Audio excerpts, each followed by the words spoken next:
السلام علیکم، محمد اظہر صدیق اپنے پروگرام میس ویوز کے ساتھ حاضر خدمت ہے۔ جنوری تقریباً ختم ہونے کو ہے، میں آپ کے سامنے بات رکھتا ہوں، لیکن آج ملٹری کورٹوں کے حوالے سے کیا سماعت ہوئی اور لاہور ہائی کورٹ سے اگر اسلام آباد ہائی کورٹ کے لیے ججز جانے تو اسلام آباد ہائی کورٹ اور بار ایسوسیشن کیا نقطہ نظر رکھتی ہے، اور 26ویں آئینی ترمیم پہ آل پاکستان لائرز کنونشن کس سمت کی طرف جائے گا،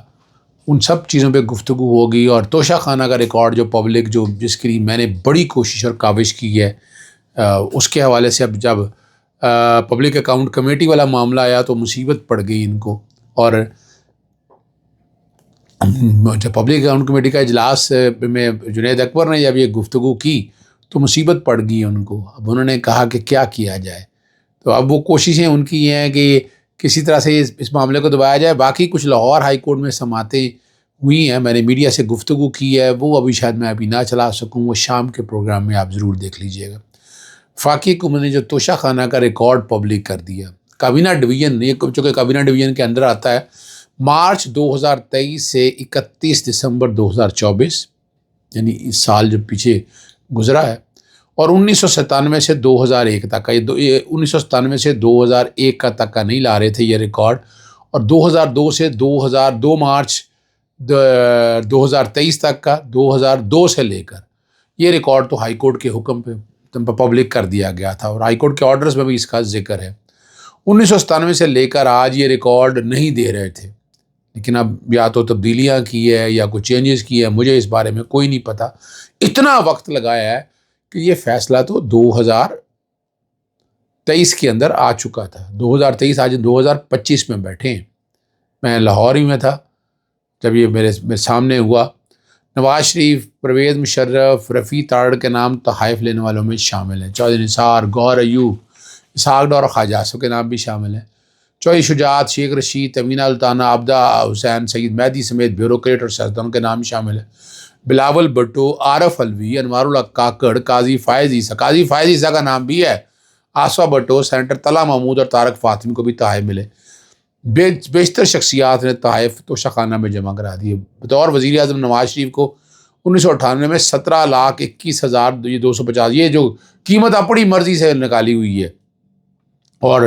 نواز شریف نے 2,59,151 روپے کی رقم ادا کر کے تحائف رکھ لی ہے، یعنی یہ قیمت نکالی 17,21,250 روپے، اس کی قیمت دو، یعنی یہ عمران خان کے لیے اربوں روپے کی چیز، یعنی یہ آپ اندازہ لگا لیں۔ ڈائمنڈ جیولری سے سیٹ بھی حاصل کیا، نواز شریف نے ایک جیولری سیٹ اور گھڑی اپنے پاس رکھی، گولڈ لیڈیز واچ حاصل کی۔ اب شہباز شریف جو بطور وزیر اعلیٰ تھے، انہوں نے کیا کچھ کیا، انہوں نے 1998 سے 17,15,366 روپے تحائف ملے۔ اب یہ قیمت کس نے نکالی ہے؟ کوئی ایکسپرٹ نہیں ہے، کوئی ویلیویشن نہیں ہے، لیکن یہ ہوئی ہے۔ 1,58,544 روپے ادا کر کے تحائف حاصل کیے، 18 کیرٹ گھڑی گولڈ، ایک کعوہ سیٹ، جینٹس اور لیڈیز واچ رکھ لی۔ بطور chief executive general Pervez Musharraf جب تھے نا، ایک ٹی وی سیٹ اور ایک باؤل مفت حاصل کیا، نے ایک گھڑی، ایک خنجر، کیوا پاٹ رقم ادا کر کے حاصل کی گئی،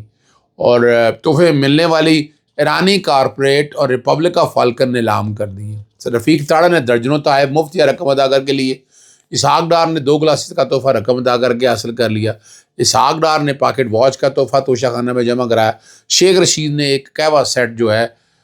2 ٹائیز اور بریف کیس رکھا۔ یہ میں آپ کے سامنے میں نے رکھ دی ہے پوزیشن جو میرے تک انفارمیشن آئی۔ عرشہ شریف کا جو کیس ہے وہ بالآخر جو ہے 4 فروری کے لیے جو ہم جوڈیشل کمیشن بنانے کی درخواستیں دائر کی ہیں، جویریہ نے بھی دائر کی ہے اس میں، اور وہ سماعت کے لیے مقرر کر دی ہے۔ چیف جسٹس عامر فاروق صاحب، جویریہ صدیق، جوڈیشل ایکٹیویزم پینل اور حامد میر، 2 درخواستوں میں نے پیش ہونا ہے۔ لاسٹ ٹائم بھی میں نے عدالت کی معاونت کی تھی، اب 4 تاریخ کے لیے یہ کیس سماعت ہوگی۔ امید ہے کہ یہ نو سکوپ میں ڈال کر یہ معاملہ دبایا نہیں جائے گا۔ ایک جو بات ہے کہ لاہور ہائی کورٹ سے جج کو لے جا کے اسلام آباد ہائی کورٹ کا چیف جسٹس بنانے، اس پہ بہت سی ریزرویشن آ گئی، لاہور سے بھی ریزرویشن آ گئی ہیں، اسلام آباد ہائی کورٹ اور ڈسٹرکٹ بار نے بھی مشترکہ اعلامیہ جاری کر دی ہے، اور انہوں نے نئے چیف جسٹس کی تعیناتی انہوں نے کہا اسلام آباد ہائی کورٹ کے ججز میں سے کی جائے، بصورت دیگر یہ عمل عدلیہ کی آزادی اور خود مختاری پر حملہ تصور ہوگا، ملک گیر احتجاج اور پاکستان وکلا کنونشن کا انعقاد ہوگا۔ اور پہلے تو میں جسٹس رام سرور صاحب کا نام سن رہا تھا، اب جسٹس سرفراز ڈوگر کو لاہور ہائی کورٹ سے اسلام آباد ہائی کورٹ کا چیف جسٹس لگایا جا رہا ہے۔ اب یہ میں 26ویں آئینی ترمیم کے یہ ثمرات ہیں، جیسے 26ویں آئینی ترمیم نے ستیہ ناش کر دیا اس نظام سارے کا، یہ اسی کے اثرات ہیں جو آپ دیکھیں گے آنے والے دنوں میں، اور اس کے نتائج اچھے نہیں ہیں، بھیانک نتائج میں سمجھتا ہوں آج بھی۔ یہ آئینی بینچ میں فوجی عدالتوں میں سیولین ٹرائل کے خلاف انٹرا کورٹ اپیل کی سماعت ہوئی، اور وزارت دفاع کے وکیل خواجہ حارث نے کہا کہ میں اپنے دلائل ختم کر لوں گا۔ آئین میں عدالتوں کا ذکر آرٹیکل 175 میں ہے، فوجی عدالتیں الگ قانون کے تحت بنتی ہیں۔ اب یہ جو کہہ رہے ہیں جو تسلیم شدہ ہے، جیسے جمال مندوق نے کہا کہ آرٹیکل 175 کے تحت بننے والی عدالتوں کے اختیارات وسیع تر ہوتے ہیں، مخصوص نشستوں کے مخصوص قانون کے تحت جو ہے مخصوص قانون کے تحت بننے والی عدالت کا دائرہ اختیار بھی محدود ہوتا ہے، یعنی یہی ایک ڈسٹنکشن یا بریک پوائنٹ یہی ہے۔ جیسے جمال مندوق کل کے اپنے جو ریمارکس ہیں وہ یاد آ گئے، کنفیوژن پیدا ہوئی ہے، میڈیا کو کی فکر نہیں، لیکن کچھ ریٹائرڈ ججز نے فون کر کے رابطہ کیا، وضاحت کرتے میں کرنا چاہتا ہوں کہ کل فیصلہ نہ ماننے سے متعلق ججز کا نہیں افراد کا ذکر کیا ہے۔ تو ویسے 2 ججز آپ کو یاد ہو، جیسے امین الدین خان صاحب نے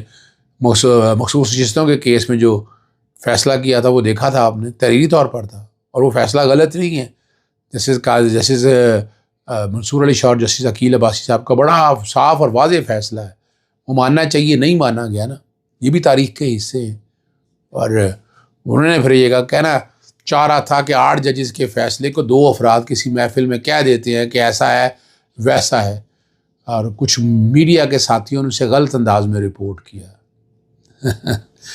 اچھا چلیں میں آگے، شاہد حسین نے یہ ٹویٹ کیا تھا کہ 26ویں آئینی ترمیم اور آئینی بینچوں کی تشکیل نے سندھ ہائی کورٹ کا بیڑا غرق ہی کر دیا، رہی صحیح کسر 12 نئے ایڈیشنل ججز کے ذریعے پوری کر دی گئی۔ نئے ججز کو ایڈجسٹ کرنے کے لیے راتوں رات اوسٹر تبدیل کیا گیا، کیسی سماعت کس بینچ میں ہوگی، سائلین اور وکلا مارے پھر رہے ہیں۔ چلیں یہ ایڈمنسٹریٹو مسئلہ بھی ہو سکتا ہے، کوئی اور وجہ بھی ہو سکتا ہے، لیکن من حیثل یا اوور آل اگر یہ بات کی جائے تو 26ویں آئینی ترمیم نے ستیہ ناش تو کیا ہے۔ یہ تو ایک حقیقت ہے، انمٹ حقیقت ہے جو سامنے ہے، جو ہر چیز سامنے رکھتے رہتے ہیں اور ہم کوشش کرتے رہتے ہیں۔ غیر قانونی تارکین جو وطن ہے نا، گوانتانامو بھیجنے کا اعلان کر دیا ٹرمپ نے، اور خصوصی جگہ بنانے کا حکم بھی دے دیا۔ یہ گوانتانامو بے کی بات ہو رہی ہے، اور بات ہو رہی ہے جو انلیگل امیگرینٹ جاتے ہیں وہاں جا کے غیر قانونی طور پر، اور ایک قانون پر دستخط بھی کر دیے ہیں۔ امریکہ میں غیر قانونی طور پر مقیم افراد کو گرفتار کرنا، حراست میں لینا، یعنی یہ ساری باتیں، اور جبر بے دخل کرنا مزید آسان ہو گیا ہے۔ میں نے شروع میں کہا تھا کہ میں لاہور ہائی کورٹ کے حوالے سے گفتگو نہیں کروں گا، لیکن وہ میں ایک تو 56 کمپنیوں کے حوالے سے کیس کی گفتگو سماعت ہوئی، اور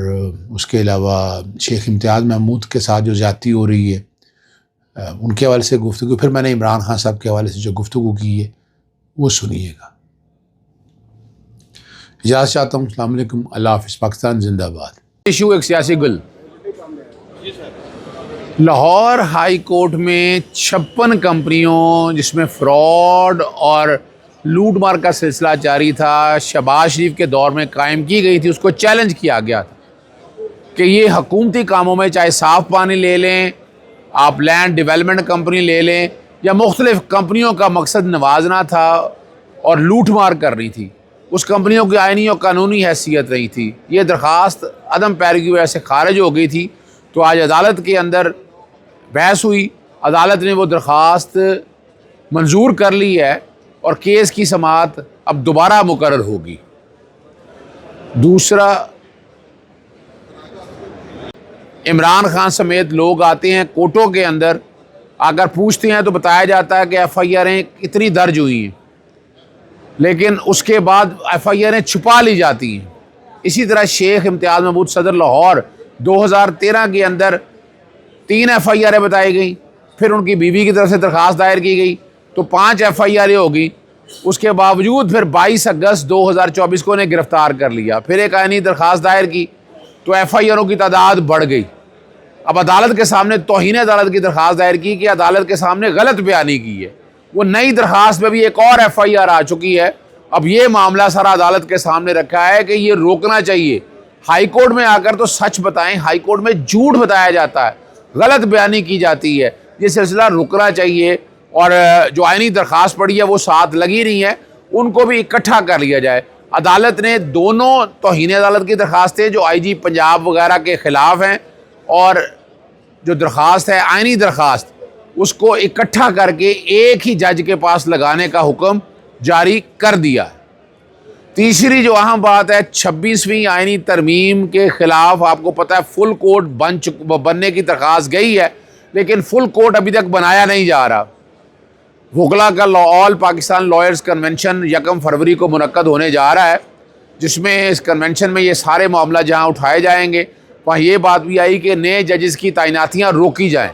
سپریم کورٹ میں بھی ججز کی تعیناتیاں کی جا رہی ہیں، یہ روکی جائیں، پہلے 26ویں آئینی ترمیم کی آئینی حیثیت کا فیصلہ کیا جائے، اس کے بعد جو ہے اس معاملے کو لے جایا جائے۔